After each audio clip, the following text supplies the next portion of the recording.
बाळा, आमचीच आठवण काढत होतास ना, त्यामुळेच तर आम्ही प्रकट झालो. अरे मायबाप मानतोस ना आम्हाला, मग तुला पैशांची गरज असताना सांगायचं ना. कोणापुढेही हात पसरू नकोस. लोक 2-4 हजारांची मदत करतीलही, पण तुझ्या मागे सर्वांना तुझी मजबुरी हसत सांगतील.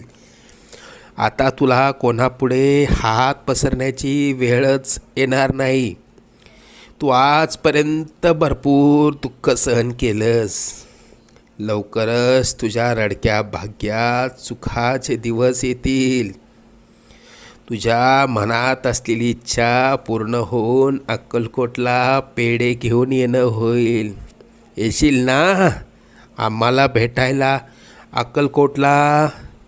सगळं